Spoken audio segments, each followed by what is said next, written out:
Hi, Michelle here, back with another video. Today we will talk about sexual economics.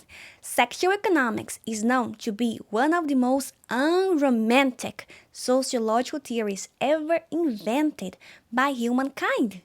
This theory promises to describe current sexual behaviors and predict the future of sexual relationships between heterosexual and homogamous people on a macro and micro level. In this video, you will learn more about this theory and you will be able to identify what makes the price of sex change using macroeconomic principles. The science of sexual economics is formed by three pillars. First, evolutionary theories. Second, basic economic principles such as supply and demand. And third, the patriarchal core, also known to be a threat to the modern society. The evolutionary and biological part of this theory makes the assumption that biologically men have higher sex drive than women. Also assumes that biologically women's sex is more valuable than men's sex. The part of this theory that refers to basic economic principles says that because men want sex more than women do, men plays the role of the demand. On the other hand, because women decides who is allowed or not to have sex with her, she plays the role of the supply.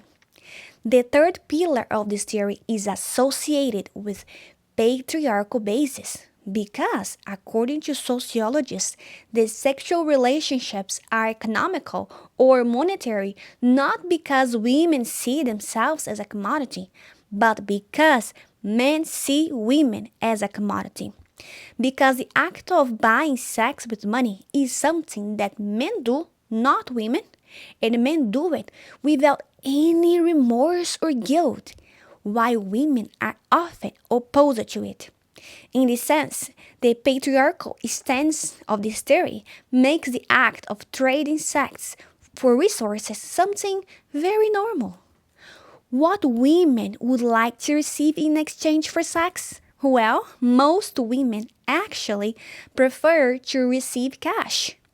But lots of women will accept affection, attention, devotion, commitment, marriage with or without money or in replace of money. Perhaps the most evident sign of the patriarchal trace of this theory is the lack of control that women have over the price of sex. However, the monetization of sex serves men. Notice that men have little control of the price either. According to this theory, ideally, women want the price of sex to be high. From another side, ideally, men would like the price of sex to be low.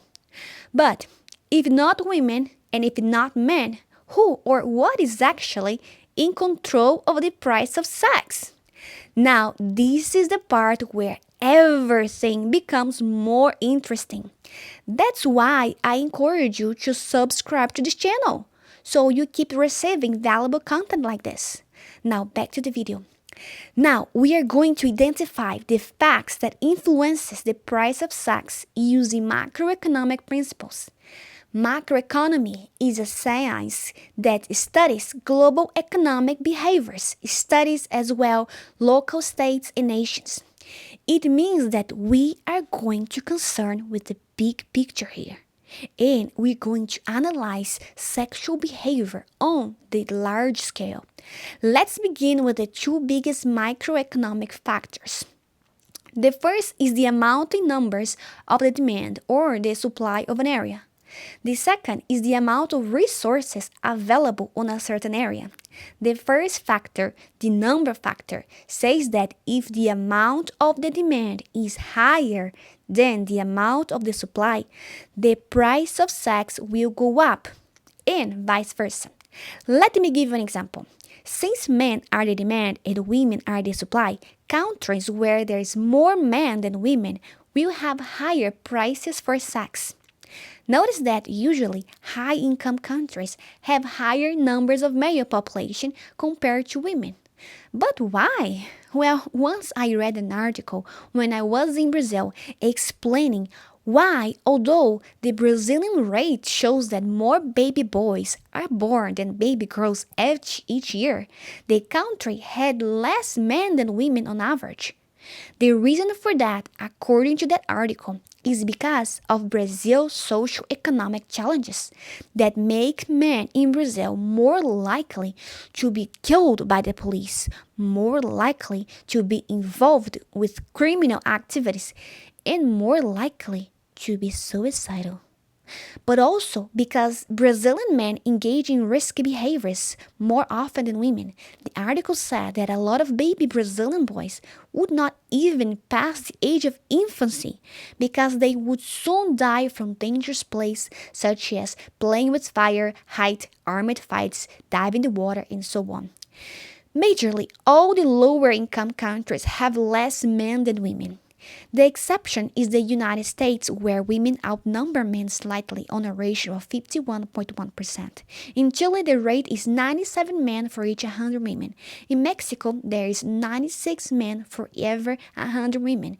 In Nepal, almost 55% of the population are women. In Asian countries have already more males than females.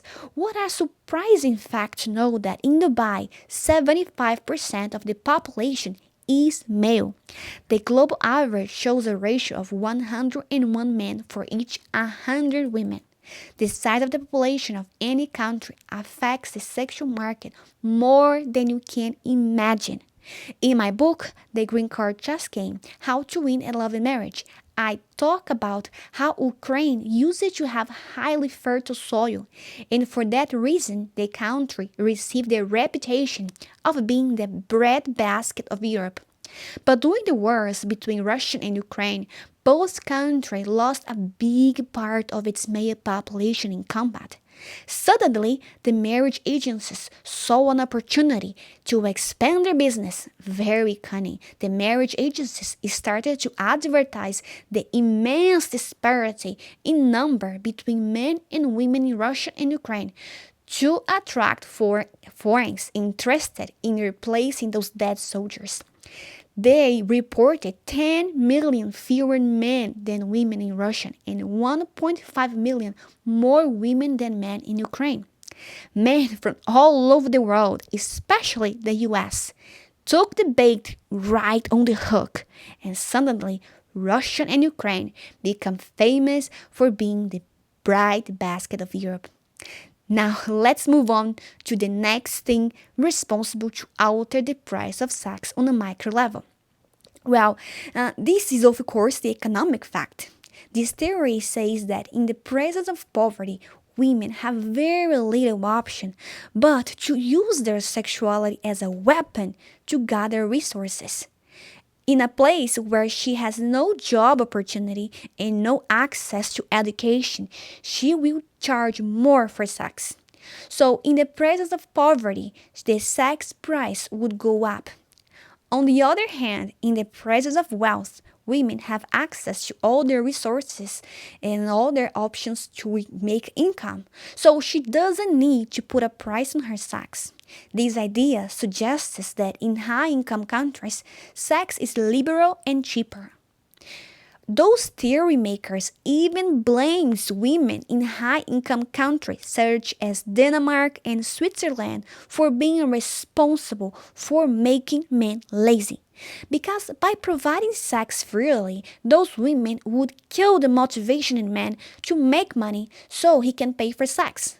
So in this presence of wealth, the price of sex would go down. I personally disagree with this part of this theory because our own experience of life tells us otherwise.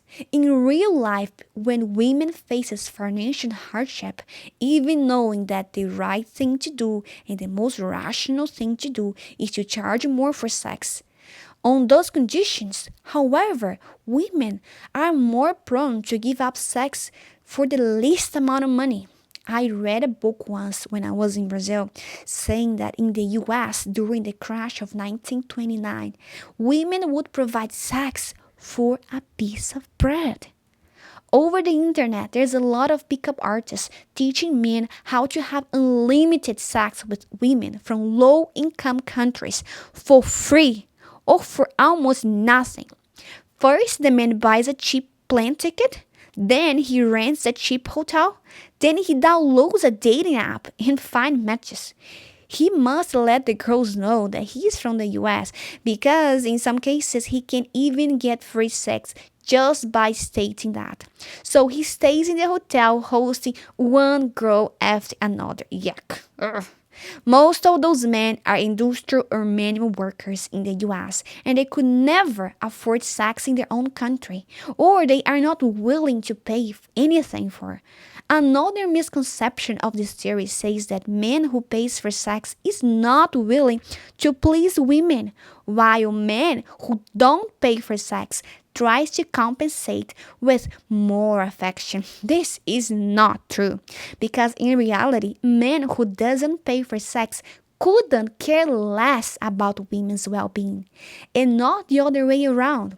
Because men want to pay less or nothing for sex. Some men even theorize it that the end of capitalism would be the aspect of the commodifying sexual relationships. In their vision, socialism would save men from paying a price too high for sex. Under socialism, the sex would be less transactional, and men could use other forms of paying for sex besides money. The socialism of sexual economics promises to consider love and personal attraction as a form of currency. But remember, girls, affection and adoration is not the same as money. In the next video, I will talk about sexual economics on the basis of microeconomy. Most importantly, I will show you how to keep the value of sex as high as it can be. Like, share, and subscribe. Bye!